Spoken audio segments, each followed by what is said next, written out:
A very good afternoon, students. Thank you for joining us for week 2 of our training, our first student training interventions, specifically preparing you for the online assessments. If you joined us yesterday, you would have noticed that we're trying to cover a lot of the core skills that are needed for you as you start to engage in the online environment.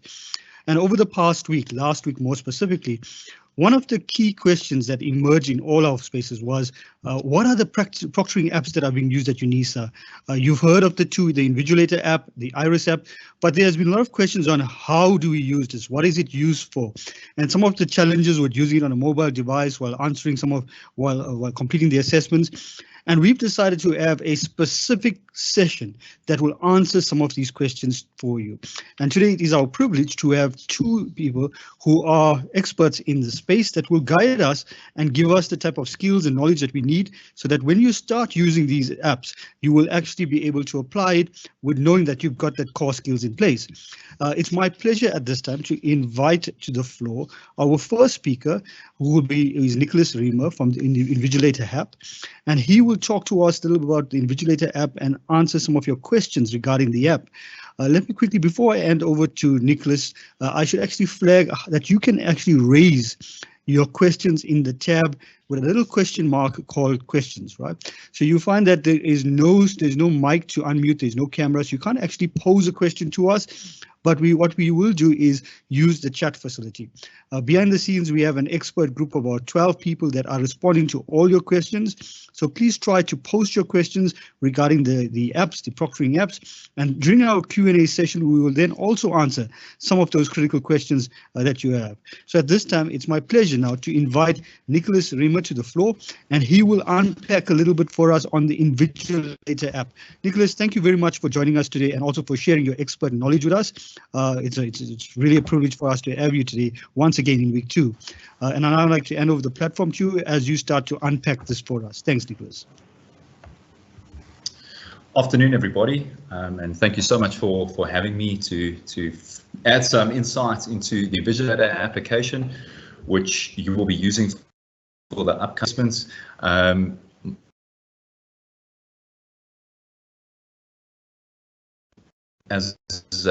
and I'm going to be taking you through all the various aspects that you're going to need to take into account and be aware of in your upcoming assessments. I'm just waiting for my presentation to pop up here, so if you just give me 1 second just to kick off from a presentation point of view. For some reason it's lagging just a little bit. No problem here. I'm just going to start then before it pops up in terms of presentation mode. I think just to add some context here in slide 2 before I can open up that slide fully for you. The Invigilator application was built by 3 academics. So myself and 2 senior lecturers from the University of Johannesburg got together to build this application. It's an application that's been built for academics, by academics, and for students specifically within the South African context. And the reason behind that is that cheating has been something that's been around in the media, and it's been something that's been popping up. And the reason that Unisa have made the decision to incorporate the Invigilator solution into your year-end assessments is that we maintain academic integrity. And the reason we're trying to maintain academic integrity is because all of those degrees that you've paid so much money for and that you're working so hard towards achieving, we need to make sure that they retain their value and that they don't detract from how hard you're working because you're now writing them at home. Obviously, writing from home presents completely new circumstances, and we just need to make sure that examination conditions are met and are maintained, even though you are writing at home from your office. And we don't want to see these types of incidents reappearing, and that is the reason that the Invigilator application has been built, and it's the reason that Unisa have implemented the application for your end-of-year exams. Right, moving on, I'm just quickly showing here from the beginning. Thank you. Sorry, for some reason my computer was just lagging. I'm going to now take you through the different application features and what you can actually expect from the application when you start using it for your exams that have started. I think before I kick off with exactly what features are going to be presented to you, one thing to keep in mind is that we have given you enough notice now that you're going to be using the Invigilator application. So please make sure that if you are a student that will be using the Invigilator application, that you download the application and register well in advance of your examination. We don't want you registering 10 minutes before writing the paper. Why? Well, we do have a help desk, and I'm going to go into all of that now for you. But it creates huge amounts of pressure on the help desk, and there's a risk then that you will get a delayed response if we get huge volumes trying to access our help because you've left it too late.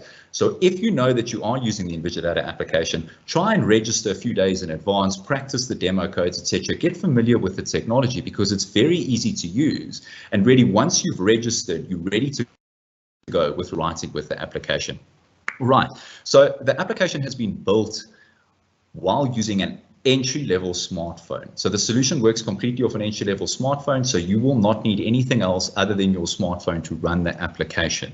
The solution is accessible to all students. So there's never going to be an instance where you won't be able to use the application, because even if you do not have your own entry-level smartphone, you can borrow an entry-level smartphone to conduct the invigilation process while writing your examination. Right, the invigilator, what will you expect, or what's going to happen when you're using the application? So number one, the application is, once you've registered and logged in and you're using it to write your paper, the application is going to ask you for a selfie while you're writing your paper. So when you register, you're going to capture a photo of yourself as well as enter your different details into the application and the registration process.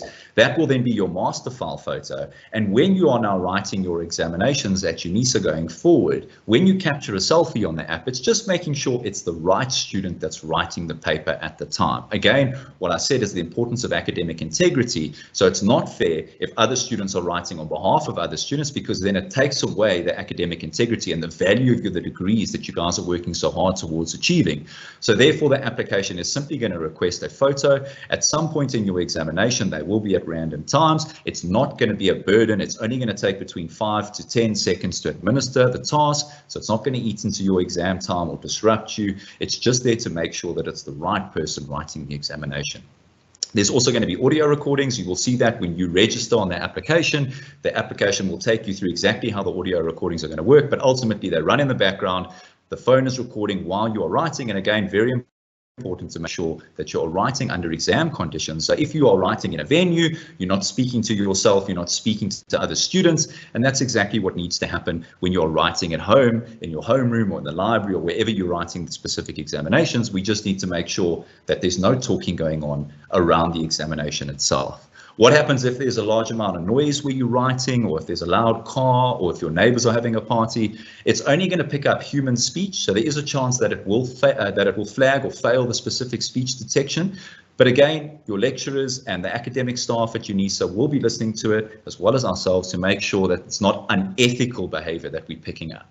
So don't worry about noises that are not related to the examination. That will not be a problem. It will only be if we pick up multiple voices discussing exam-related questions that is then flagged as a potential disciplinary issue, because then you could be potentially discussing the examination and getting help. All this is doing is just making sure you're writing the exam the same way that you would have if you were writing in a venue. Thirdly, customized instructions. So the application is going to ask you for a photo of your ID or a photo of your student card, or any form of identification. So again, think about if you were writing in a venue, you would have to prove that it was you that was supposed to be writing that specific assessment when sitting in that seat. The application is just doing the same thing. So please make sure when you are writing your examination that you have some sort of or some form of identification document close by, so that when the application requests that specific photo, it's there, it's close to you, you quickly capture the photo and you move on, just like you would have done when you presented those specific documents to the physical invigilator when you used to write in venues. There's also a built-in browser into the application. So what that means is students that are wanting to use their phone to write an examination can do so through the Invigilator application. So once you have logged in to the Invigilator application and you have started your examination or your assessment, you will see a button at the top right-hand corner of your app that says Access LMS. You'll be able to access the LMS. So you'll be able to access My Unisa, and you'll be able either to perform your MCQ type quiz, for example, or you'll be able to access your exam information and question paper there in PDF. So if you are a student that is considering using a single device for your upcoming examinations, it's not a problem. You will be able to access My Unisa through the Invigilator application. But again, what I'm going to talk about a bit later is practicing and just getting familiar with the application when you do a demo code, just so that you're familiar with how exactly you would do that. Okay, script upload. So you will also be requested to take a photo of your script when you are writing a scan and upload paper. So if you are writing on an A4 sheet, when your exam time counts down, so at the end of the exam session, there will be an automatic camera that opens up in your phone, and you'll be able to capture each page of your script quickly to upload into the Invigilator's servers. This also saves in your phone, so you'll be able to share it with yourself.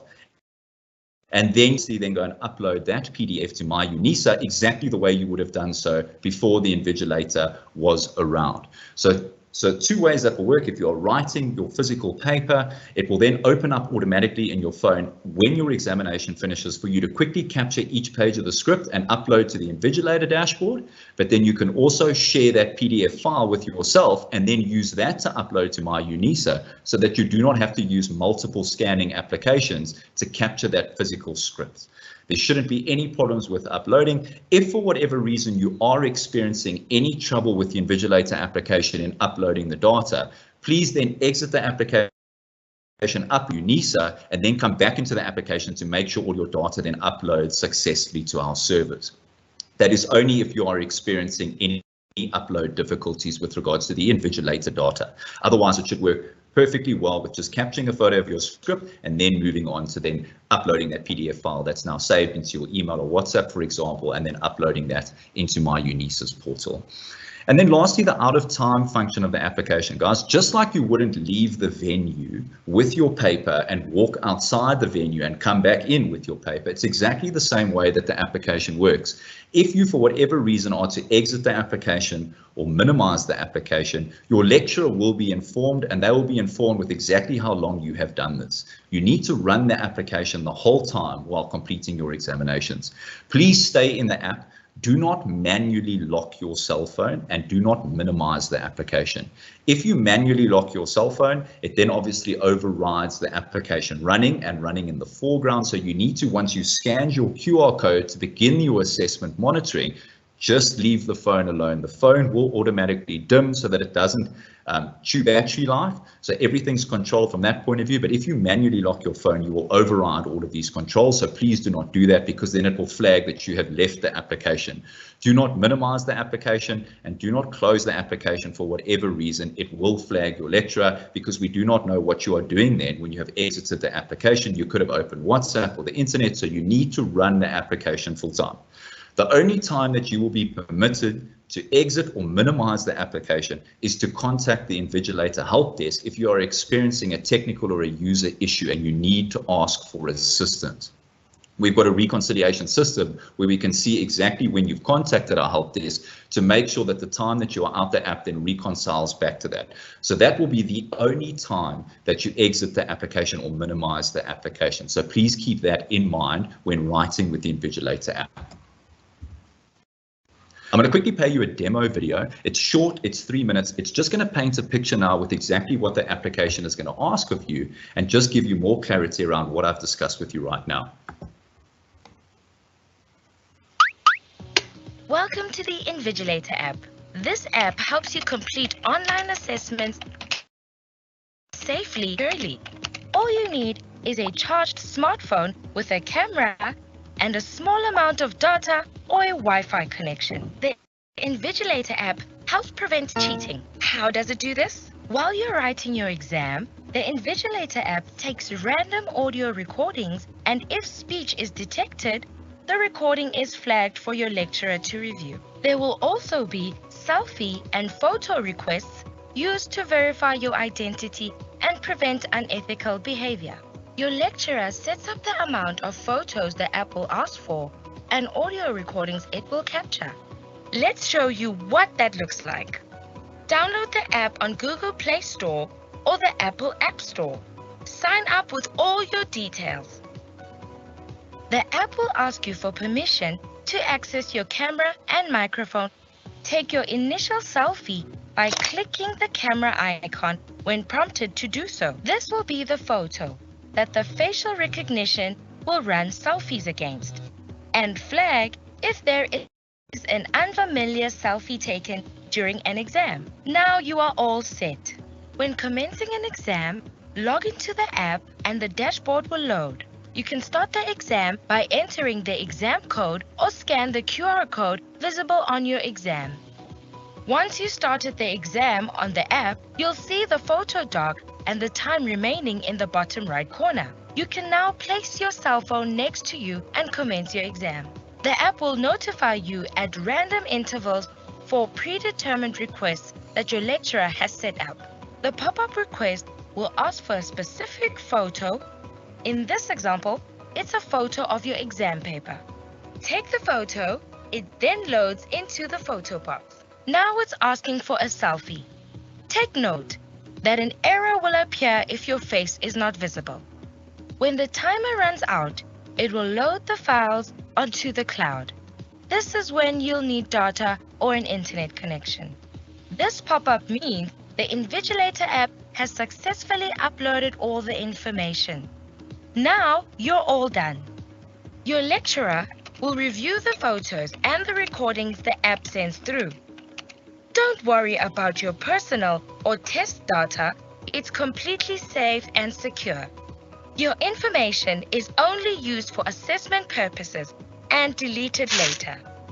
So how can you prepare for an assessment using the Invigilator app? Download the app ahead of time to be sure it's compatible with your phone. Make sure your phone is charged, or else the app will alert you that it needs to be charged. Have an internet connection or data for the beginning and end of your assessment. Now you are ready to use the Invigilator app. All the best with your upcoming assessment. Right, guys, so as you can see, there's absolutely nothing to be concerned about in using the application. The application is very easy to use. It just requires you to register in a timeous manner. So please don't leave it to the last minute when registering for the application. It's very easy, the registration process. But if for whatever reason you do experience a technical or user issue, I will go through how you contact our help desk. But please do not leave this to the last minute. Rather do it well in advance so that you know you are all ready for your upcoming examinations. The last slide I just want to quickly cover is with regard to the communication on the MOOC. So you will find this on the MOOC, and please, looking at point 1 there's a very important link there that you'll be able to use if you are unsure whether or not your specific module requires the use of the Invigilator application. Not all students are going to be using the Invigilator application, so if for whatever reason you are unsure, please go onto the MOOC and click on that link and type in your module code, and it will then confirm whether or not you will be using the Invigilator application. Your lecturer will also confirm and communicate with you directly if your module will be using the application. And then as a last resort, you will obviously see the QR codes being distributed beforehand, and this will also obviously alert you to the fact that the Invigilator application will be used. Like I said, if you are using the application and you have checked on this link and you are sure that you are using the Invigilator application, then please make sure you register nicely in advance before writing your papers so that you make sure that everything is up to date and that you're ready to go, so that it's not a last minute panic then on the help desk in order to get you right and get you ready to use it. Secondly, there's a longer video in terms of the video that I've just played for you now. There's about a 7-minute video that explains how the application works in even more detail to the short one that I've just played now. It's obviously accessible there through the MOOC. So if you are still unsure of how the Invigilator application is going to work in your upcoming examinations, there is a longer video for you to watch. Please click that link and you'll be able then to watch the video. Okay, point 3, there is a detailed student guide that is also available through this link. So again, through the MOOC, you click on this link, there's about a 20-page student guide that walks you step by step through the registration process, as well as what the application is going to do. There are different video tutorials built into the student guide to further assist you should you have any questions, and I will go through that student guide now with you after I finish going through the slide.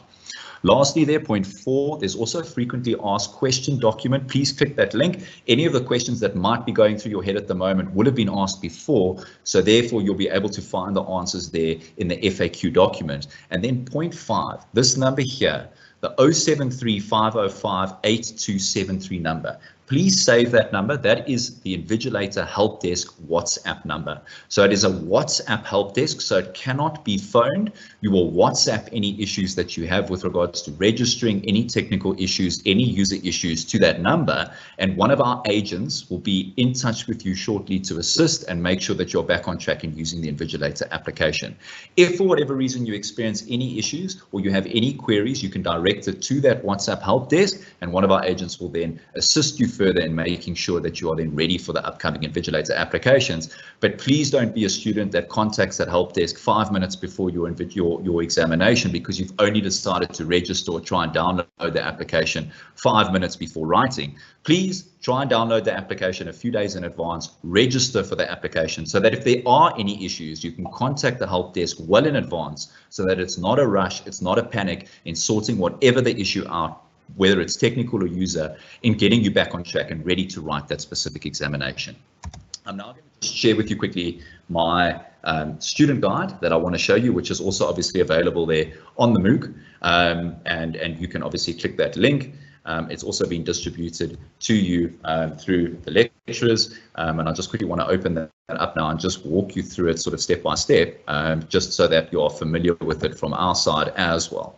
So I think just as it's opening up, it's just taking a bit of time here to open up my share tray again. There seems to be a bit of a lag here in the network. I think what's important to note is that the application is there just to replicate that venue experience that you are now no longer missing. It's there to just make sure that you are writing under exam conditions. And the reason that we want to do that is because that obviously then ensures the integrity of all your qualifications that you are spending so much money and effort in achieving, and ensures you're in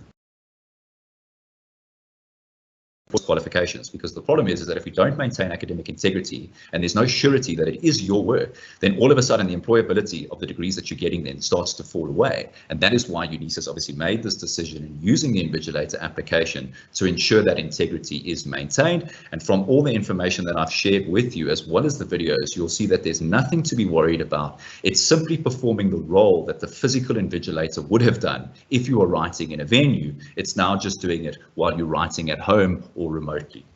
So this is the student guide that you will have access to. So it is a detailed student guide with regards to all of the information that you're going to need to know with regards to the application and using the application for the upcoming exams at Unisa. Everything that I've discussed with regards to the description of the app and what the app is going to do and what the app is going to ask of you is here in this page, and it is summarized in these bullet points. So again, it's just telling you that it's going to ask you for a selfie, the reasons behind that, the customized photos, the audio recordings, as well as the location. The video guidance, so again, that video that I told you about that you can access there directly off the MOOC, there's another video here which is even longer if you want further information around the way the Invigilator application works. There's another video that you can now click and watch, which will give you more detailed information on the Invigilator application and what you can expect when using it. But I think that watching the videos that I've just showed you now, as well as the video that's accessible through the MOOC, as well as this video, will give you more than enough information around what the application does in preparing you, and then obviously putting you on track to just practice 1 or 2 exams through the demo code. The Invigilator technical support team is on hand to assist you. We are running extra shifts. We have got a number of agents that are there to assist. So please make sure that you save this number for the upcoming examinations, because any issue that you experience with the Invigilator application, please make sure you contact us while writing, before writing, so that we can address the issue. Please make sure that you also know that this help desk number is only there to assist you for the Invigilator application. Unfortunately, we cannot assist you for any other Unisa related queries. So if you've got a problem with My Unisa or anything around your exam, you would need to still contact Unisa for that. We can only assist you for the Invigilator application. So any problems, any queries around the app, please contact that specific WhatsApp help desk number. The in-app browser, there's a video here and information around how that works. And again, that's for you who wants to use one single device to write your upcoming examinations. You will be able to do so by accessing My Unisa through the Invigilator application. So you would need to log into the Invigilator application, enter your code to commence your exam invigilation, and then you would be able to access My Unisa through the application and complete your MCQ or download your PDF script and then perform the examination that way. So if you're a student that was concerned that you only had a single device and you were planning on using your cell phone to view your question papers, well, you can still do so the exact same way. You will just now need to do it through the Invigilator application so that there's also an invigilation process that is followed, and the application can then monitor you, making sure that the exam integrity is then there. The demo test. Now, this is exceptionally important, guys, and please make sure that when you have registered for the application, you've at least attempted the demo test at least once in preparation for your upcoming examinations. All this demo code is a short 8-minute quiz or 8-minute test, and it basically just replicates what's going to happen in your upcoming examinations. It's only going to take you a few minutes to do, but it's going to walk you through everything that the app's going to ask you when the big time comes in writing your actual examinations. It's always nice to get comfortable around what you going to expect. So don't just go in blind, for example, into your first examination, not knowing how the invigilator works. Rather prepare nicely, download, register the application well in advance, and use this QR code here, which is available on the MOOC through your student guide that I'm going through with you now, to demo the product, to get a feel for the product and to get comfortable with the product, because that's exactly what the application is going to ask you to do. This is just a short version of it, just so that you are familiar with the technology. There's a step-by-step walkthrough that's also been built in the student guide, and I'm going to take you through it very quickly now. So obviously step 1, download the application. So it doesn't matter what phone you've got, whether it's an Apple, whether it's an Android phone, whether it's a Huawei, the application is available on all app stores. So depending on what phone you have got, please download the application from your app store. That would be step 1 in getting yourself ready for the Invigilator application. Register on the application. So you will now need to put all your information in from your university. So your university email address, your student number, as well as your name, surname, other information in registering. Now, obviously, very important to first know whether or not you will be using the application in your upcoming examination. So if you are unsure, please use that link, that first link that I showed you in that document on my last slide that I went through you with, that's available on the MOOC. Type your module code in and just confirm that you will be using the Invigilator application before downloading the app and then trying to register. You will only be able to register for the application if you're a student that is in need of using the Invigilator application for Unisa's upcoming examinations. The verifying of your account. So after you have registered on the application, you will need to verify your account. You will receive a PIN that will be sent to the email address, your Unisa email address. And just like verifying any other type of account you set up, you will enter that code back into the application and it will then verify your account.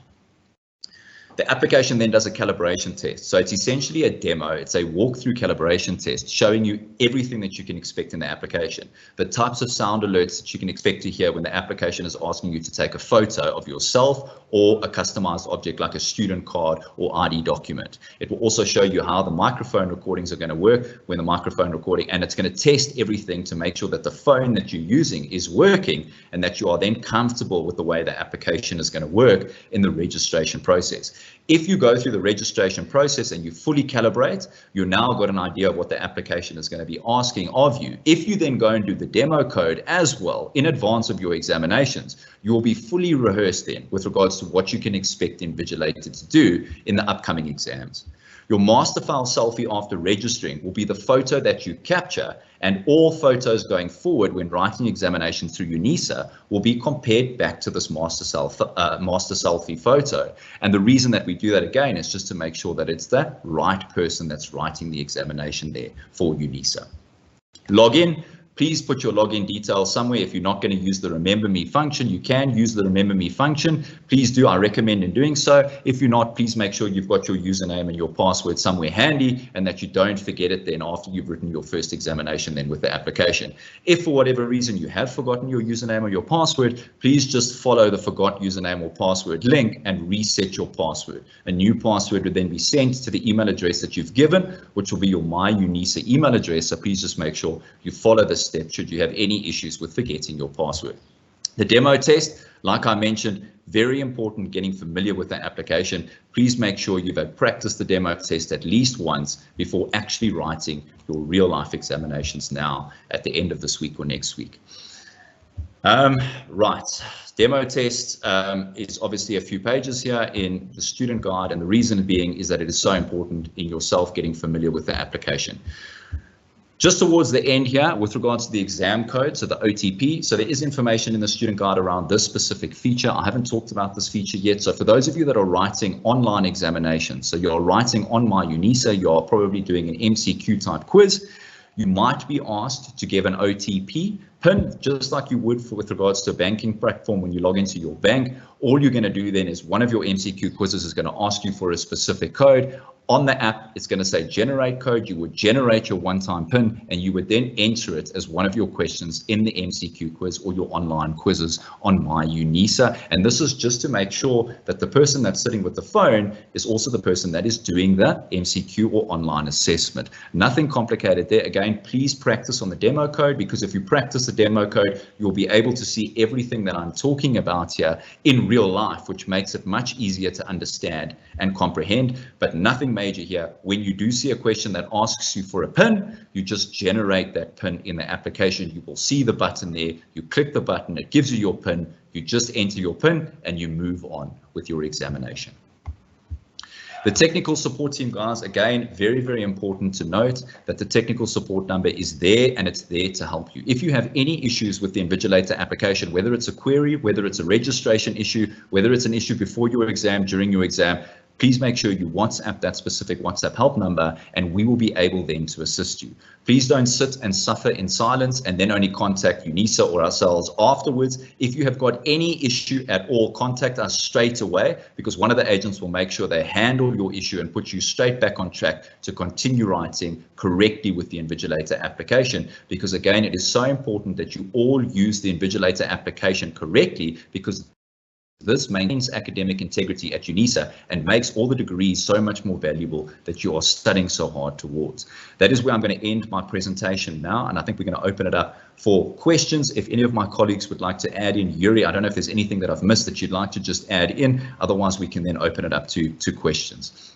Thanks, Nick. Yes, Nick, just a few themes that we've seen from the Q&A. Ladies and gentlemen, just to remember that you will only be invigilated by your phone, but the actual question paper, whether it's a take-home exam or whether it is a scan and upload paper or an MCQ paper, is still found on my exams. So you will follow the same normal route. You won't necessarily get your paper in the app. You will still have to go to my exams and locate the paper there. So if you have a laptop and a mobile phone, you will use your laptop to access my exams and to attempt the assessment on your laptop and whilst being invigilated by your phone. If you only have one device, so you only have a mobile phone and you've got to attempt the assessment or the exam from there, then we do have a built-in browser in the application, like Nick has explained, where you will be able to access my exams straight from the application. You don't have to actually use the built-in browser. It's only if you have only one device. So if you've got a laptop, please use your laptop. It's only if you have only one device that you will access my exams through the application's built-in browser, and you will then get access to your exam paper there. Then at the end of the assessment, you will submit your responses on my exams as well. So if it is an MCQ paper, you will just complete the MCQ paper. But for the take-home exams, you will take photos of each page of your answer sheet in the application before you finish the invigilation. And thereafter, you will then leave the application and you will then have to scan and upload onto my exams as well. So you will be able to share the PDF document that you've scanned in the Invigilator application out of the app, so that PDF document, so that you could just upload it onto my exams straight from there. So you don't have to scan it twice, but it's important to note that you do have to submit on my exams. So you cannot only take photos in the app of your script at the end and then think you are done. You still have to then upload it onto my exams. Dewald, anything else you would like to add on to that? No, just the importance, and maybe Denzel can also come in here, but just the importance to first make sure that your app will make, or your module will make use of the Invigilator app. So Nick has also referred to that, but there's a link where you enter that module code to confirm. So only check that first. So it might be that you struggle to register, but it's because you are not required to use the application. So first check that. And then, although it's been said, I just want to iterate, it's your responsibility to make sure that you've downloaded the app, registered, and done the demo test, which is all in the student guide. before the day of your assessment. We cannot assist you on the day of the assessment with technical problems, so that's your responsibility. So I just wanted to highlight those aspects, although it was covered. Thank you so much, Yuri. Thanks, Nick.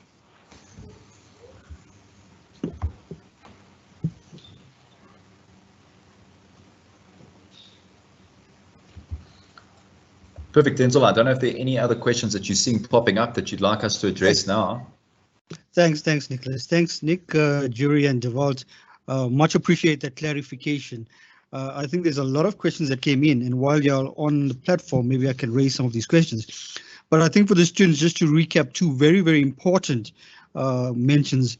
One is the WhatsApp help desk, that's 073-505-8273. 073-505-8273. And I'll also ask the colleagues on the chat to also paste that number onto the chat so that the students know who to connect on that WhatsApp group. The other important point that you made note of is that the students should actually register way in advance for the app so that they do not leave this for last minute and have a load on the system. So I think that's very important for all our students to make sure that you load the app, try it out way before your exams, not 10 minutes before the exams. Sufficient time to test the app and make sure that you're 100% on track before you can get into that exam paper. So Nick and Jury and Devalt, there's a lot of questions here, but let me see how many we can cover, right? How do I know if the lecturer has successfully downloaded the QR code to the Invigilator app? QR code, maybe you want to touch a little bit about the QR code, Nick? Perfect. So yeah, the lecturer will put the QR code on your exam script. So you will see it on the front page of your question paper or information booklet. So that's when you will know how to access the QR code. But I think it will also be distributed beforehand to students by the lecturer so that they will have it on hand. But the easiest way is that when you obviously access your script and your exam, you will see the QR code with the instructions on the QR code on the Unisa paper, and you will simply then log into the Invigilator application, either scan that code or enter the manual number below the code into the Invigilator application to kick off the invigilation session. That will then mean that you are now being monitored and that you are under exam conditions. Thanks, Nick. Denzel, there's a question I've also seen that I think is important to highlight is, I think just the importance, and although Yuri has said it now, but the importance of uploading your script in time on my Unisa. So let's say you've done your examination, you've pressed the button, I'm done with the examination on the application, the Invigilator app, and for some reason you've got a bad connection and the data doesn't want to upload on the phone.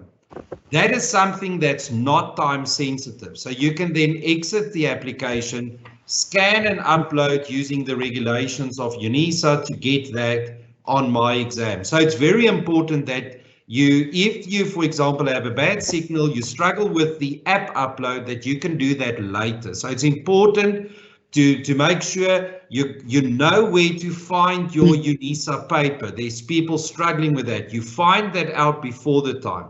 You know exactly where you need to go and upload that and take notes of the times communicated by Unisa. So the application cannot be a reason that you missed the upload time or you didn't know where it is. Remember, the app is used for invigilation. It's not used for obtaining the paper or submitting the paper. It's on the side invigilation. So I just wanted to reiterate that. So if you struggle with a weak connection, you exit the app, you scan and you upload to my Unisa. Extremely, extremely important. Thanks, Denzel. Thanks, Devalt. Let me look for more questions here. I see Erica is here as well. So Erica, please feel free to jump in. There's a question on where do we access this. So one of the students says, I've bought a new phone without Google Play, which means I'm unable to download any additional apps from Google Store. What do I do? What do I do in this instance? Is there a separate link? So that sounds like it's a Huawei phone. If it doesn't have access to Google Play, it sounds like it's a Huawei phone. So the application is also on Huawei App Gallery. So just like they were downloaded on the Google Play Store, they'd be able to access the application on the Huawei App Gallery store and download it in the exact same manner. Perfect. So Huawei App Gallery, that's a good one for the students to get on. Okay, there's a next question. I'm doing my assessment on my computer and doing my drawings on my paper. Then I will take a pic and send it to my WhatsApp and then download it and insert it on my Word document. Will the app flag this? And if so, how do I combine my drawings to my Excel so that it becomes one PDF document? So the idea is the student is using a separate piece of paper, sending it to the WhatsApp and then onto the system. Does the system flag this? Yeah, unfortunately, the system will flag that as you need to exit the application. So unfortunately, when you use the application on that phone, you cannot exit the app. So let's say you only have one device. So that's what Yuri has explained. Then you can access the LMS, but it's still ideal to use two devices. But in this instance where there's two devices, but I understand what the student is explaining, to get that picture. Unfortunately, they can't exit that app. So it's not ideal, but I would then try and consider maybe just borrowing a device for that time duration that you can do that. But unfortunately, the app will mark that as out of app time. Okay, perfect. Thanks, Deval. There's another question. If I finish the exam and upload the answers before time, can I just log off the Invigilator app? Nick? Yes, you can. So there will be the finish exam early button that the students can click, and it will then confirm, are you sure you want to click and end your exam session? And then if they've missed any of the other requests, it will then request them to do whatever they've missed. So another selfie, for example, and then open the script upload feature if they need to upload the pictures of their scripts to the Invigilator service too. Yeah. So yes, absolutely. If they have finished the examination, they can click end exam early, follow the prompts that there, and then they can obviously then follow the My Unisa steps with regards to then uploading their scripts onto My Unisa, as Deval has just mentioned. Thanks, Denzel. Another question that I think is quite important. So the question is, so we must take pictures of our answer sheet when we're done with our examination. Yes, that's true for the Invigilator app, but I think what's very important is you will only be required to do that if it's a home examination or scan and upload examination. So if it is an MCQ examination, we will not ask you to do that because, of course, it's an online examination and you can't take pictures or move back. So that's only for home examination or scan and upload, which are synonyms. So it's only in that case that we require pictures. That's a risk mitigation tool that you don't abuse the scan and upload time for writing. So that's part of invigilation. You still upload to My Exams. So I just want to reiterate that if there's any technical problems, you contact the technical help desk, but if everything fails, you still stay within the parameters of getting your paper through My Unisa or My Exams, writing that and uploading that. So we don't want a technical glitch that happens, although it's in small cases, but we don't want that to bother you from not submitting and writing your examination. So important to understand that context. Thanks, Denzel. Thanks, Deval. I know you've answered this question already in several other platforms as well, but maybe just for the sake of our students, how do I avoid messages, call notifications, etc. coming through? Should my phone be I think you've already addressed this, but maybe you can just touch on that again, Nick. Sorry, Denzel, you just broke up there. Won't notifications, messages interrupt exam? I know you said something about airplane mode. Yeah. So the application only requires internet when the student logs in. So when you log into the application to scan the QR code, you need to be connected to the internet. Once you are in and you are now writing your assessment, you can turn the phone to flight mode to ensure that no communication then comes through the phone, your phone doesn't ring, you get app notifications, etc. And then only at the end, when your examination countdown timer has now finished, you can then turn the phone back onto data or back onto Wi-Fi to upload all the data then to our servers. So you can, by switching to flight mode, completely eliminate the risk of the phone disrupting you while writing. And I think that that's a very important thing to note.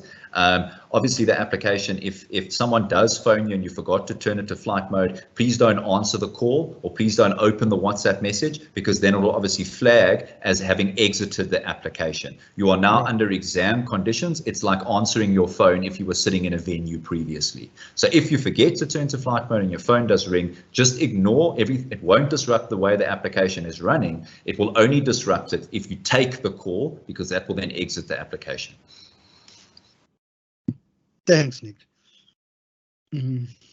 Okay, I see another question here, Deval. Maybe you can jump in here. What about background noises? I mean, some of them are saying that they are in areas where they're not alone at home, firstly, so they've got people that are at home, they've got children in the background. Will that interfere in the process? No stress at all. So first of all, we only look for voice, but as once that is flagged, the examinations department at Unisa works through that. So if it's your mother bringing you nice coffee and something as to snack on, nothing will happen. So it's only if there's evidence that you've been discussing the subject matter. So please, there's no need to stress about normal noises. Unisa understands the reality of their students and all of us. So there's no need to stress about that. Thanks, Denzel. Thanks, Deval. I'm just looking for more questions. There's just a few more left. If a photo is asked on the exam paper and you write on a laptop, can I take a photo of the screen, a screenshot, and send through? Will that be flagged on the app? No. So you can take a photo of that screen, absolutely. It will not be flagged. So if you are writing on a laptop and you wish to take a photo of that, then please take a photo of that. Okay, so that's perfect. Okay. Okay, I just want to see. Can I ask a family member to help me submit the exam paper? That's a good one. Can I ask a family member to help me submit the paper in case I do not know where to submit it in a PDF format? So you can. I mean, ideally, obviously, you're under exam conditions. So, I think get familiar with the upload process before the examination. But again, if you do need assistance in submitting and you've got a technical issue and someone's there to assist, as long as there's not an unethical discussion taking place and you're getting someone to assist you with the examination, then it won't be a problem. But I think you must also understand that when you do have a scan and upload paper and you have now captured an image of each page of the script, there will also be the option to share that PDF with yourself on your email or WhatsApp at the conclusion of the examination, and then you can upload this directly to My Unisa, so you do not have to use multiple scanning applications. So the process has been simplified with the Invigilator application. But if a student does need assistance, absolutely, please get assistance, but just do not talk about the examination or behave unethically, because that's only what the application is trying to detect. Okay, perfect. Yes. Denzel, there's one more thing. I've seen it now twice. I think it's good to just deal with that. Is somebody's asked, do I use Iris on my laptop and the Invigilator on my phone? So I think an important question that modules, and not all Unisa modules are selected for proctoring, first of all. So you need to make sure your module is selected, but then it's either selected for Iris or either selected for the Invigilator. So there's no module which will require you to make use of both solutions. So I think that is important. Thanks, Denzel. Thanks, Deval. I see a last question here. I know there are many other questions, but these seems to be very direct questions. And with those direct questions, I would advise the students to actually log onto that WhatsApp number and pose those questions. You will then get the support specifically to those questions and challenges that you are experiencing. But I see some other questions also, which is quite common here, that we address a lot of the issues related to using the phone as the app, but not so much the laptop. Do we see any challenges posed on laptop application of this?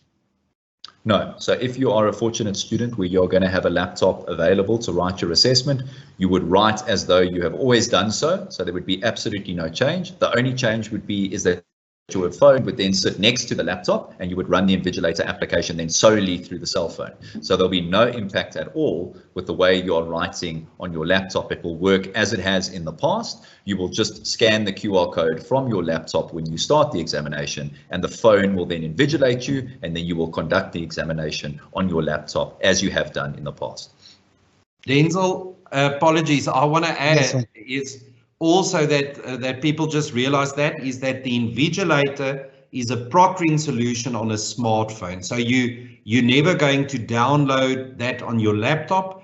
It is on your smartphone, whereas Iris is a solution on a laptop. So I think that's a good to just highlight that. So if you write on a laptop but you're using the Invigilator app, you do so, and the invigilation is taking place through your smartphone. but that would be different for Iris. But I think it's important to understand that the Invigilator app is only used on a smartphone. Thanks, Denzel. Yeah, well, just a last comment from me is just once again that, ladies and gentlemen, the scanning to upload onto My Exams of a take-home assessment takes place after the invigilation has ended. So it doesn't take place in the Invigilator app. So once you've finished written your assessment and you've taken the photos of your script as instructed by the Invigilator application, you finish the invigilation, and then you can close the application and you can go out of the application. And if you then choose to use a different scanning app, you can, or if you want to use the scan generated by the Invigilator, you can use that scan PDF as well. But that's a separate process where you then, after the invigilation has finished, leave the application, and then you can access your My Exams portal through any way necessary to then upload for your final submission over there. Thanks a million, Jerry. Okay. Thanks, colleagues. So I think that's come to the end of the questions on this. So thank you very much, Nick, Jury, and Devalt, and Erica. I think you've all, even through the chat, Erica, you've all answered some of the critical questions that the students have been experiencing. And I think you brought on some of the clarifications that is needed. And I know that there are other questions that will pop up in the chat, so we will then answer them on the chat itself to those students. But I should also then reinforce to all our students, remember this WhatsApp number, colleagues, please, 073-505-8273. We will paste it in the chat as well and publish it. That is your key number for any of the issues that you may encounter, and you will get the direct help that you need as you progress with your examination. So once again, thanks, Nick, for excellent presentation once again, week 2. Thank you for sacrificing the time with us and the colleagues as well. It's been a worthwhile session, and we look forward to also engaging further with us as we go through this exams, which I know has put much stress on many of our students. So thank you, colleagues, once again. Thanks, Nick. Ladies and gentlemen, we now move on to the second proctoring app, which is the Iris app, specifically by the College of Science, Engineering and Technology. And it's my pleasure at this time to invite to the floor Lazarus Aaron. And Lazarus is from the College of Science, Engineering and Technology, and he actually facilitates the training of lecturing staff on the app. So he's one of the key voices to provide you with that type of information that you need on specifically the Iris invigilating app. Lazarus, thank you very much for joining us today and taking the time. And I welcome you to the session, Lazarus, and as you take us through the Iris app. Thanks, Lazarus. Thank you, Denzel. Good evening, colleagues and students. Okay, so Iris. I think the first thing to note, and the most important thing to note, is that Iris is actually only used in the College of Science, Engineering and Technology at Unisa. Yeah, so it is not used in any of the other colleges, only in CSET. So you may have, you may belong to another college, so you have to look at your timetable to check. And you may belong to another college, but you might be writing a CSET exam. So even though you do not belong to CSET, you could possibly still be writing a CSET exam and a CSET Iris invigilated exam. So it's important to actually check your timetable to see if your examination is being Iris invigilated. So obviously some of the exams that could be Iris invigilated and where you're not part of the one of the other colleges is maybe something like one of your if you're doing maths or physics or computing. A lot of students from other colleges do computing modules, and a lot of the computing modules are actually Iris invigilated. So it's important, even though you may not be a CSET student, to actually check your timetable, because your timetable will reflect whether your exam is either Iris invigilated or invigilated by the Invigilator app that was just spoken about now. Okay.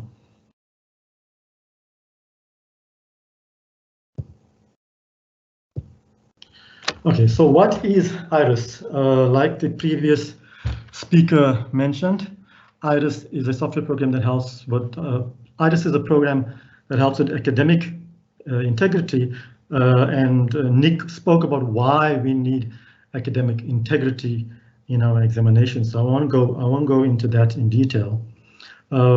Iris is different from the Invigilator app. Iris is a desktop app only. It's a computer-based app, PC-based app.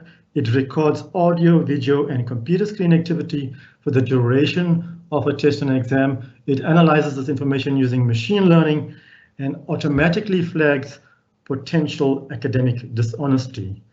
This is a point that is a picky point with students.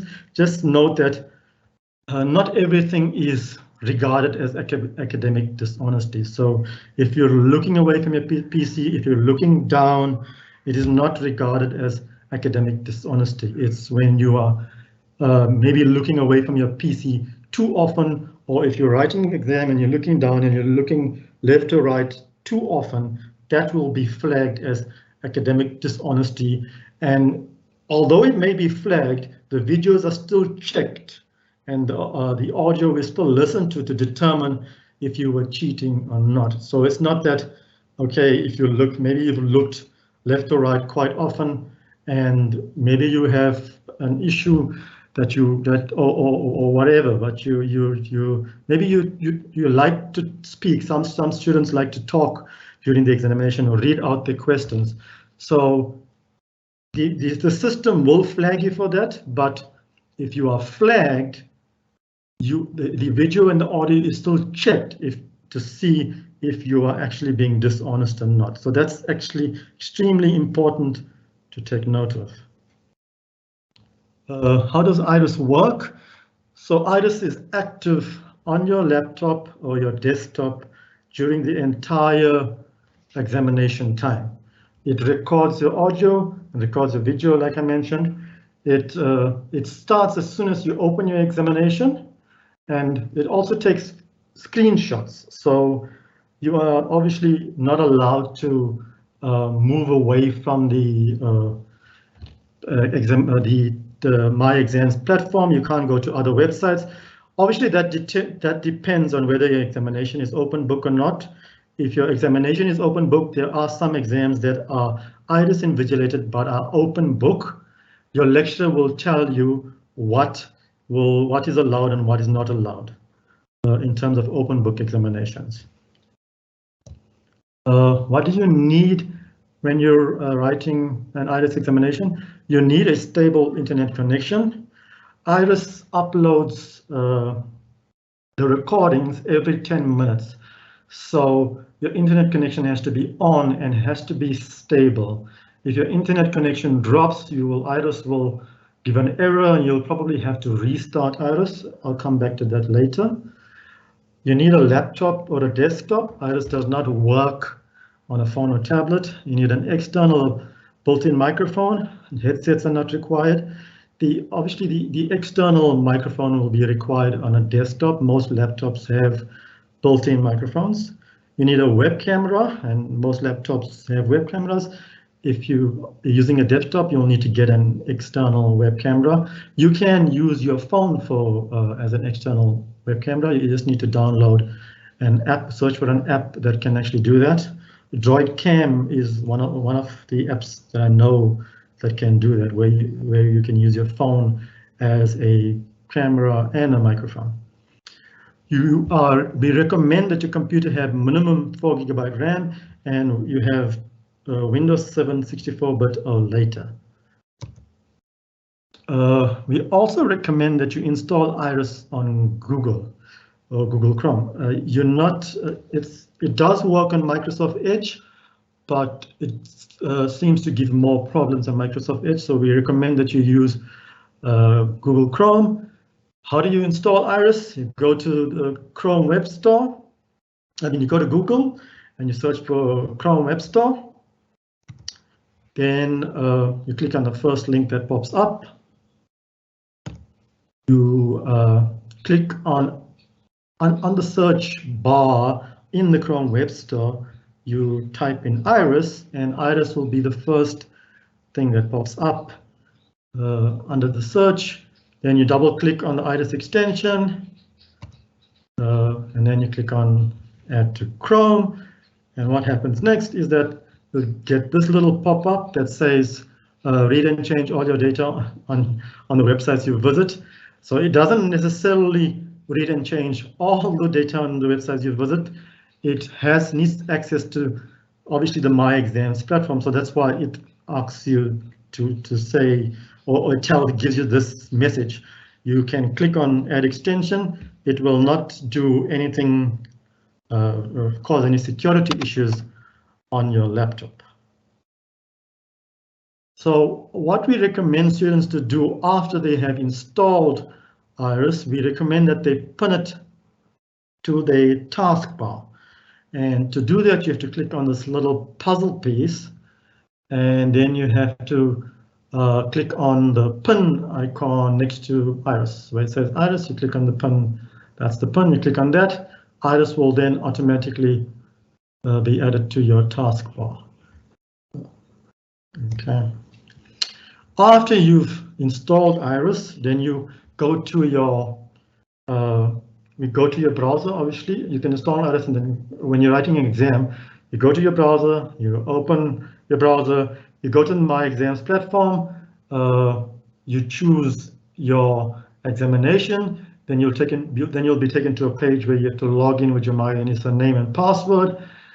Then you will click on your exam, I should say tab, and not your exam link.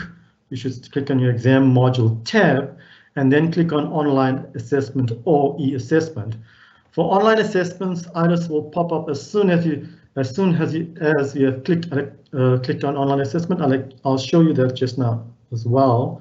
For e-assessments, Iris will pop up when you open the exam after you have clicked on e-assessment, and then you follow the Iris instructions, and then you start your exam. After you've done your exam, Iris will automatically pop up and will upload files, but we'll go through that as well now. Okay, so once you've clicked on online assessment or e-assessment and you've opened your exam, this is the first screen that you will see. You need to agree to the terms and conditions and the privacy policy. So you need to click on that checkbox. Then the first time you use Iris, Iris will ask you to allow for the use of the camera and for the use of microphone, and you have to click on allow for both options. Then this lady here will start talking and giving you instructions. This is called Iris. The instructions are basically say, choose your microphone, choose your camera, enter your name, and then enter your student ID number. What's very important to note here is that you have to enter your student number and not your actual identification number. Yeah, you need to enter your student number and not your ID number. Okay, the next step, Iris will ask you to hold your student card in front of the camera, and you can, some students don't have student cards, so you're allowed to hold your ID card or your ID book to the camera, and you have to hold it as close as possible to the camera so that the entire ID card is in the frame.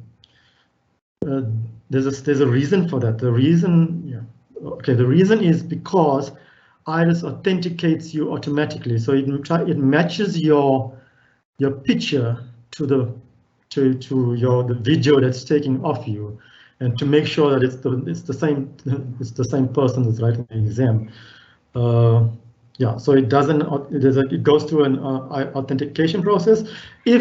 Don't worry if your picture is old or for some reason, maybe if it's too old and Iris cannot authenticate you, lecturers or administrators are able to do that by themselves. So it does not mean that, okay, if your picture is too old that you will automatically be disqualified. You will still be authenticated manually. Okay, so the next step, Iris will ask you to position yourself in front of the camera. This, for take-home examinations, this is not that important, but Iris is still going to ask you to do that.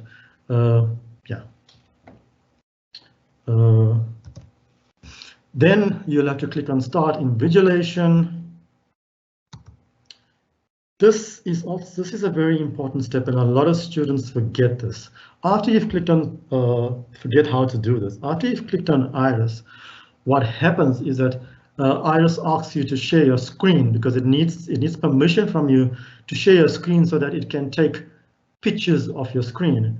But this button called the share button is grayed out, and in order to enable it, you have to click on this little window, and then this button turns purple, becomes enabled, and you are then able to click on it. And then after that, you will actually start writing your examination. So after you've clicked on share, you can minimize Iris and start writing your examination. After you finish your exam and you've clicked on submit, Iris will pop up again automatically and will start uploading some files. Once it's uploaded files, it will close by itself. So you don't have to do anything. You just let Iris run, you let Iris upload the files, and Iris will close by itself.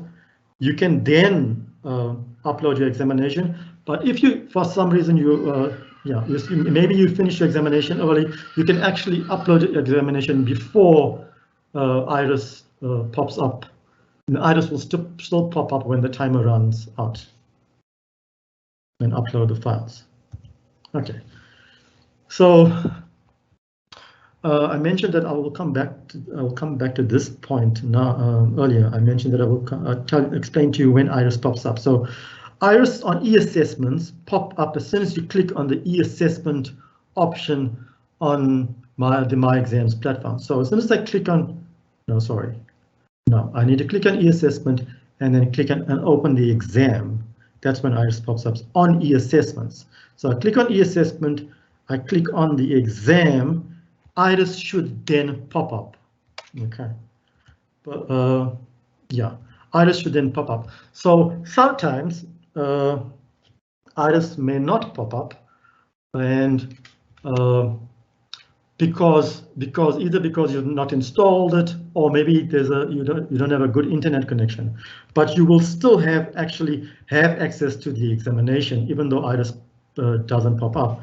So it is your prerogative. You have to make sure that Iris pops up. So you have to make sure that you have installed Iris, that you've tested it, and that that it pops up, and that you write under Iris. Sorry, this is okay. I may have missed. No, I didn't miss anything. Right, sorry. On online assessments, Iris pops up as soon as you click on online assessment. So for e-assessment, it pops up when you open the exam. For online assessments, it pops up as soon as you clicked on online assessment. There's a distinction that you need to take note of. For online assessments, there is a password that is required. So I mentioned that for e-assessments, you can actually access your exam without Iris, but you have to make sure that you actually have Iris installed. For MCQ online assessments, you cannot access the exam without Iris. The MCQ assessments are password protected, and Iris puts in the password. So only if you have started Iris, if it has been, you've gone through all the steps correctly, then Iris will put in the password. If you haven't completed the steps, if you have not shared your screen, if for some reason your microphone is not working, Iris will not put in the password, and you won't be able to write an online examination. So that's important to take down. So here we talk about the CSET exam site. We've prepared an exam preparation site for CSET students. You can log on to cset.myexams.unisa.ac.za, click on login in the top right hand corner of the page, log in with your MyUnisa username and password, and just remember that it's not myexams.unisa.ac.za, it is cset.myexams.unisa.ac.za. If you leave out the CSET, you're most likely going to get an invalid login error. Okay, so after putting in your username and password, you click on Sites on the top right-hand corner next to your name. Now click on Exam Preparation October 2021, and then read the information on the overview page. What is extremely important to note is that you have to do the practice test.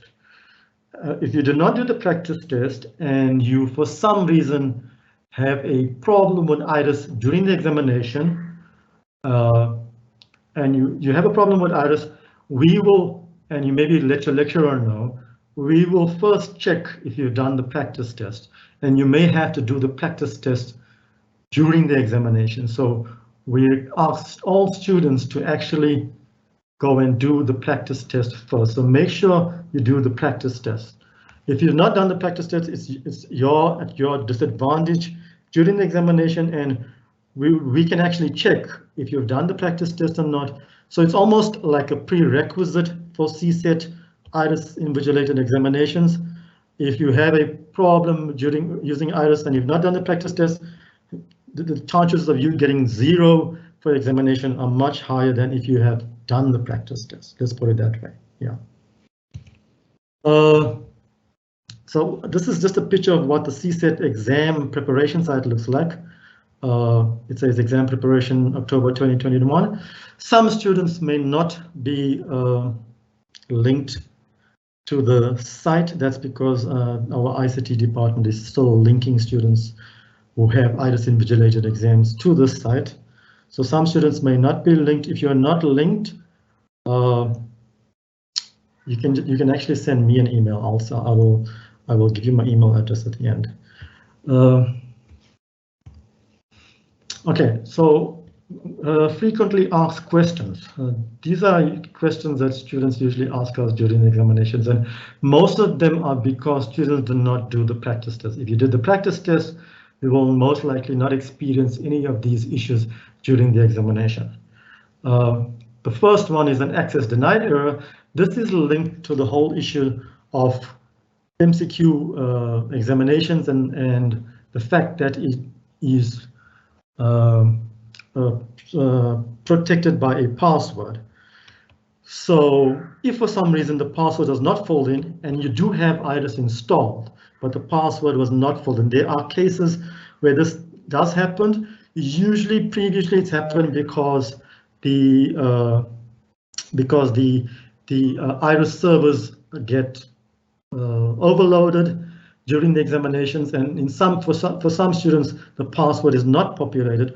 What we ask students to do is to close IRIS, log out of the exams, clear the browser, clear your browser cache, close your browser, open your browser, and start your exam again. On Google, you clear your browser cache by clicking Control-Shift-Delete and then click Clear Data. So after you've closed your browser and you open your browser again, complete all instructions, ensure that your screen is shared, and then click on Start Invigilation. Do not change the password. Some students feel that they need to put in their Unisa password when it requires a password. When the MCQ asks for a password, you're not supposed to put in your Unisa password there. The password is filled in, so do not put in your own password. Do not change the password. The password should be filled in. For take-home assessments, sometimes also IRIS may not pop up. This problem we don't expect this year for both MCQs and take-home assessments. The fact that IRIS does not pop up, we don't expect it because the IRIS servers have been improved, so they are able to handle examinations with large student numbers much better. So we don't expect this issue this year, but if you do experience it, again, log out of My Exams, clear your browser cache, close your browser, open your browser, and start your exam again. Complete all instructions, ensure your screen is shared, and then you can click on Start Invigilation. If an unexpected error has occurred, okay, for this one, sometimes students get this error during the examination, and that's because IRIS tries to upload, as I mentioned previously, every 10 minutes. And if it tries to upload at some point, and for some reason your internet connection is too slow or maybe gone down, unfortunately, you're going to get this error. So what you need to do then is to close the window and refresh the exam page Iris will pop up again, quickly complete the instructions again, and basically start Iris again. If you get this issue often, you can continue writing your exam. Let's say you get it 3 times. You can then continue writing your exams, send the screenshots of this error to your lecturer so that they are aware that you had a problem with your examination, with Iris during your examination, and so you won't be penalized for having a slow network connection. Okay. And then sometimes students get this issue where Iris does not close at the end of an examination. So what happens is that you submit your exam and Iris pops up and starts uploading, but does not close. So it just uploads forever. So Iris at the end of exam should not take more than 15 minutes to upload. If it runs longer than 15 minutes, what we tell students to do is to close Iris. So you force close Iris. We would have had most of your recordings, so it's not really a disadvantage to you if we don't get the last few minutes of your recordings. But we tell students to close Iris, and then there's something called finalize recordings that we ask students to do. I'll show you that just now, how to do that just now. Okay, so this error, this is something that unfortunately some students, not a lot of students get, but some students, where when Iris pops up, but it just says loading after it's popped up. That is most likely also due to an extremely slow internet connection. So essentially it's not connecting to the server and it's an extremely slow internet connection. So you actually have to first check your internet connection, check that you're actually connected to the internet. If the internet connection is fine and you still have that problem, then we ask you to restart your PC and only open necessary applications, because Iris also uses a lot of memory on your computer. So make sure there's no unnecessary applications open.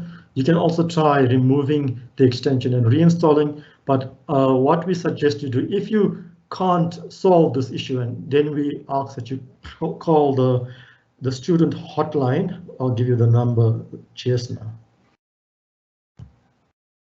Okay, some students have Iris obviously requires your microphone and webcam, and if for some reason maybe you forget to click the allow option when you write your first examination or your first test on the Iris, you do not allow Iris to use your microphone or camera. Then Iris won't recognize your microphone or camera. So you can solve that by going to Chrome settings content, or under Edge you go to settings content and you click on either camera or microphone. On Chrome you ensure that Iris is on the allow list and not blocked. On Edge you make sure that your site permissions for camera and microphone are set to asked first and not blocked. Okay, if for some reason your microphone is still not working, or Iris does not pick up your microphone, you can test your microphone on this website, webcammictest.com. If you are still having, usually the microphone issue is sorted out by doing this, microphone and camera. But if you still have issues and you've tested your microphone, then sometimes third-party applications like MS Teams that we're on now, or Skype, actually block you from using your camera on other applications. So you may have used it maybe before your examination, and then you may have used Skype before your examination, and then you start your examination, and then for some reason your camera is not picking up your camera. It could be locked by a third-party program like Skype or MS Teams. What we ask students to do is to, obviously you must close MS Teams and close Skype or anything that would use your microphone and camera during the examination. So you have to close those applications, you have to restart your PC and then log back in. Okay, so I mentioned this just now, that when Iris doesn't close, or maybe even when you've had issues with Iris during the examination, and what we ask students to do is to go and finalize recordings. And so earlier on, I told you that you need to pin iris to your taskbar, and this is the reason why you do it. Because if you pin iris to your taskbar and for some reason you have a problem with iris during examination or at the end of examination, there might still be videos that are stored on your PC. So iris uploads videos, but it also stores the videos on your PC. And you can actually, if it hasn't been uploaded, you can actually go and right click on the icon and click on finalize the recordings, and your videos will then be uploaded. So sometimes if students have issues with the internet, then we ask them to maybe when the internet connection is better, like in the evenings, or when in the afternoons, after the written examination, they don't have to finalize. You don't have to finalize recording straight away. You can wait till the evening or the afternoon when your internet connection may be better, and then you can right click on the icon and click on finalize recordings. Okay, yeah, okay, I am actually done now. But I think this is important to note that we know that for some students, and not for all the students, I think in our past examinations we've done some research, and we find that maybe 10 out of 100 students will have an issue with iris. So we tell students, it's not a lot of students that actually have issues with iris. Like I said, it's 10 maybe out of 100 or 15 out of 100. And then what I want to say is that if you do have an issue with iris, do not panic. If you call the student hotline and they can't help you, then they will refer you to someone else, what is referred to as the JOC, and there are some technical people there that will be able to help you. I am one of the people on the JOC, so you will be helped. So do not panic. You will be allowed extra time if necessary. So yes, and it is also your responsibility to demonstrate integrity by reading and following the instructions and completing your exam without assistance. So yeah, I want to reiterate this. Do not panic, because a lot of students panic and a lot of students assume that maybe a lot of students have other issues that they assume that it's an iris related issue, but it's not iris. Like maybe you can't see your exam, for instance, and probably because you're not, for some reason, not linked to the site. So if you have a technical issue, do not panic. Do not panic. I can't say this. A lot of students panic and get scared that they don't have enough time. We will allow you extra time if necessary, and you will be able to write your exams. Yeah, that's it. Thanks, Denzel. I'm done.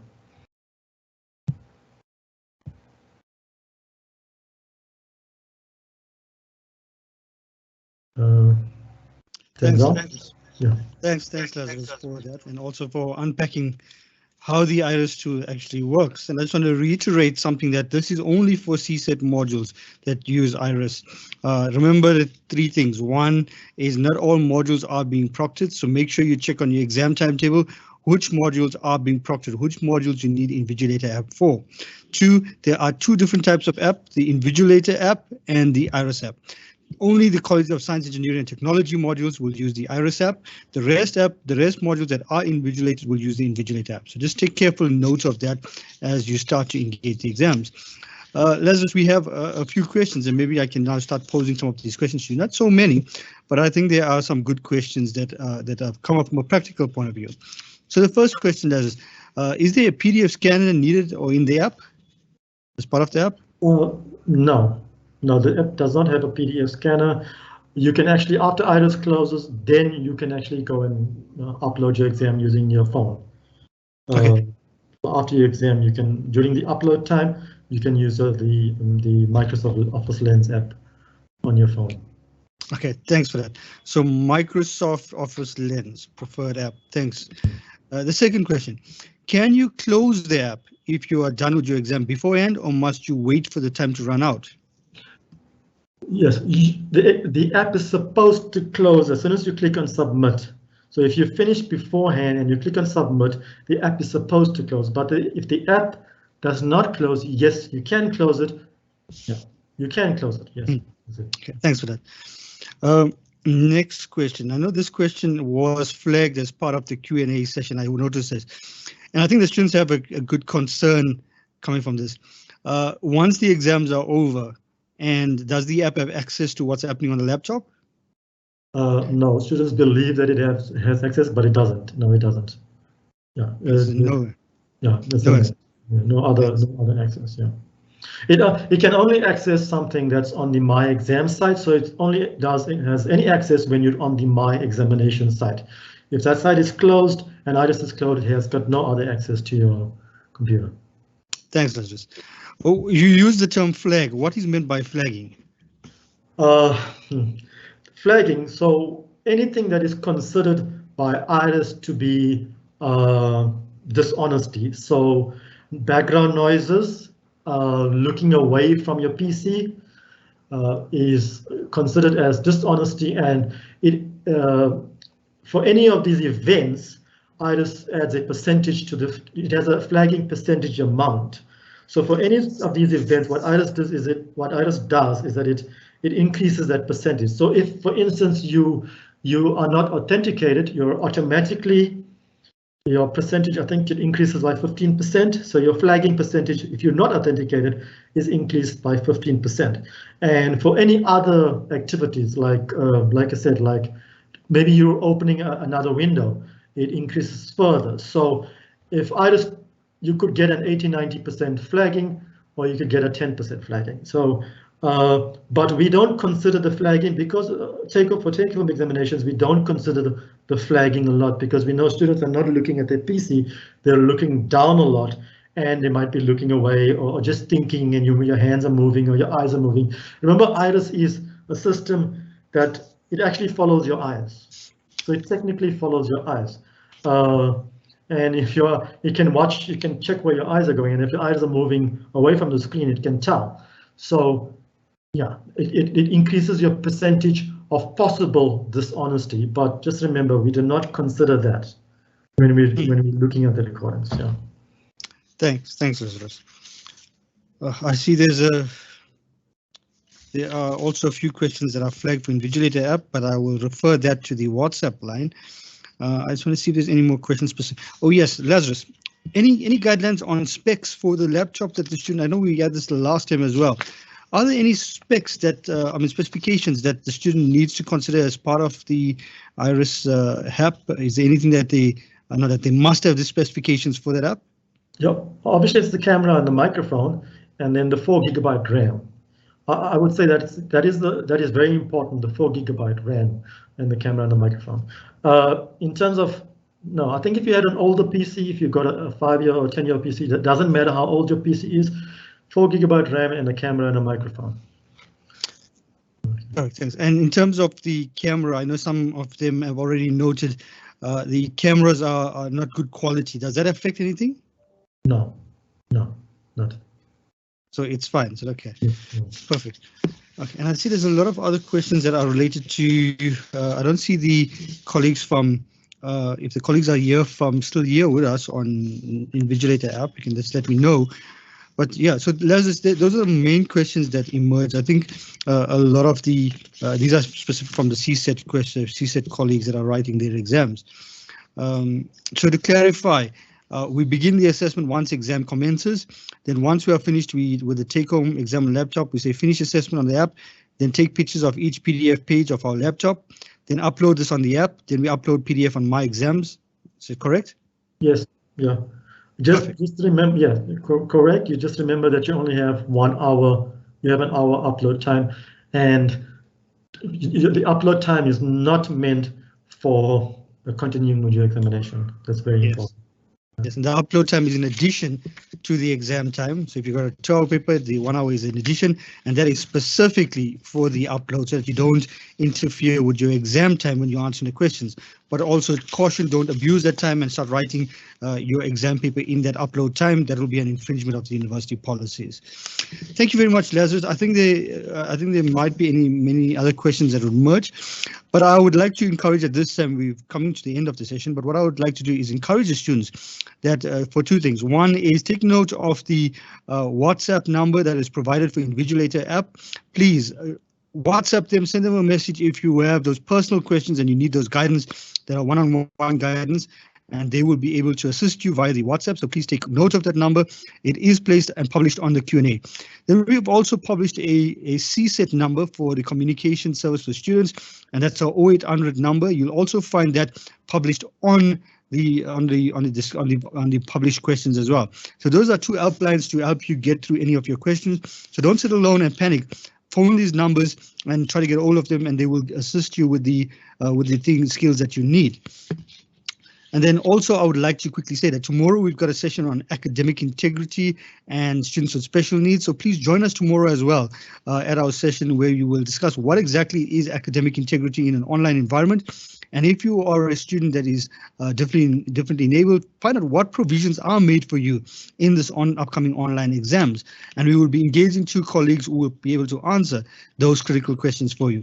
And on Friday, we have what we call the student blast session. So these are 5 groups run by 5 different people, 5 groups of people. And in each of those sessions, you can literally call in via the Teams channel, pose your question to the group, and they will be able to assist you. So for example, if you have those questions on the Invigilator app that you did not get any answers to, please join us on the Friday evening session. And we've specifically run week 2. Week 1 last week we had it during the day in the morning from 10 a.m. to 1 p.m. to cater for those students that are at home. And this week we intentionally are having the after-hour classes for those that are working so that we can make sure that we don't marginalize students and we provide the critical information to all our students. So this week Friday, as I said, we'll be having those blast sessions. Join in and join any of the 5 groups, and you can pose your questions to the group leaders, and they will be able to provide you the clarification that you need for specific questions that may not have been answered today. From my side, I would also like to say thank you to the team that have been working in the background. Thank you to our facilitators, those from Invigilator app and Lazarus from the Iris app. And then thank you to the EdOf team and the SRU team working in the backdrop to answer all the questions and provide those critical guidelines that you need. And from my side as well, thank you very much to all our students that have taken this time, especially this late hour, coming back from work as well. And I know many of you may be tired and also stressed out with the number of modules that you're writing. So thank you very much for joining us. And we, from our team, from the EdOf team, we wish you well as you commence with the examination and hope you succeed and do well. And remember, it takes a little bit of hard work, but with that hard work put in, the success is definitely shown. So on behalf of us, we wish you much strength as you start engaging with the exams. And don't forget, any questions that you may have, please join us on the Friday blast sessions, and we'll be able to give you that support that you need in addition to this. So thank you very much, colleagues, and thank you very much to our students. We pray that you all have a good night and good rest, and may you all be blessed. Thank you very much.